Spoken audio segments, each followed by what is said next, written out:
Happy New Year! I thought I could do this video and my voice would be fine, but it seems a bit weird, but I want to do it. So, hello, my name's Anna Marie. Welcome to 2021 on Actual Spinster.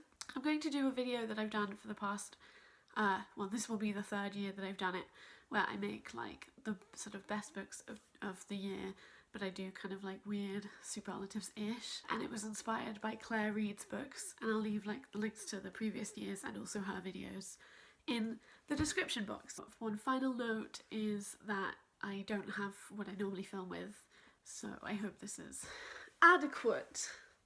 Best romance goes to A.K. Larkwood's The Unspoken Name, which is so cute. Best sci-fi book about language goes to Babel 17 by Samuel R. Delany. Best sci-fi book about nuns goes to Sisters of the Vast Black by Lena Rather. Best short story is shared between Stop Your Women's Ears with Wax by Julia Armfield, which is from this collection, called Salt Slow, and River Solomon's Blood is Another Word for Hunger. Best audiobook about squatting, as in like squatting a house, and grace goes to The Diary of a Squat by Jean Delarue, and the audiobook is free, so I will leave a link. Most unbearable reading experience is obviously Scooped Up by Nightwood by Juna Barnes. Dykey's book this year didn't have like that much strength to these suggestions, but I thought I'd say them anyway.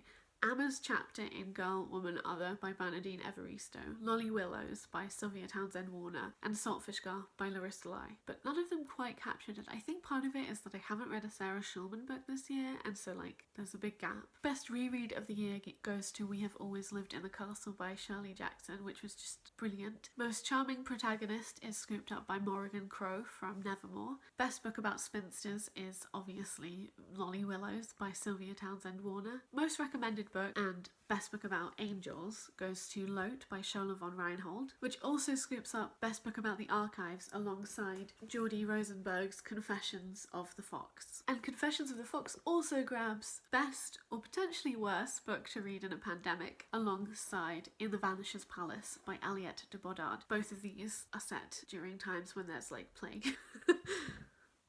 Kind of obviously most convincing case for prison abolition is Scooped Up by Our Prisons Obsolete, which also gets best non-fiction alongside The Women in the Room by Nan Sloan, which I actually wrote a review of on my Bookstagram. Best poetry and most convincing case for abolishing the family goes to That Winter the Wolf Came by Juliana Spar. Grossest, dykiest book goes to Saltfish Girl, which means that Larissa Lai has won that category 2 years in a row, which is pretty impressive. Best historical fiction book, and also the longest book I've read this year, I think, goes to Wolf Hall by Hilary Mantel, which was 653 pages. Best Victorian book I read this year was probably Jane Eyre by Charlotte Bronte, which was also a reread. Best book about trauma, healing, and also justice goes to Tahanu by Ursula K. Le Guin. Best series goes to the Abhorsen series. I read Sabriel and Lyriel by Garth Nix, and also the Murder Most Unladylike series by Robin Stevens, and I read Murder Most Unladylike, Arsenic for Tea, and First Class Murder. And then my last category is best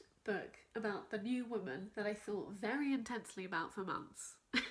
The books that win that category are The Image Breakers by Gertrude Dix, as well as On the Threshold by Isabella Ford, which gets like an honourable mention as a spinster novel. Like, let me know your best books of the year, what you thought about these categories, if you have any recommendations. I'm always interested in books that you think are convincing cases for family abolition, and I'm wearing my Prison Abolition t-shirt. Can you see that?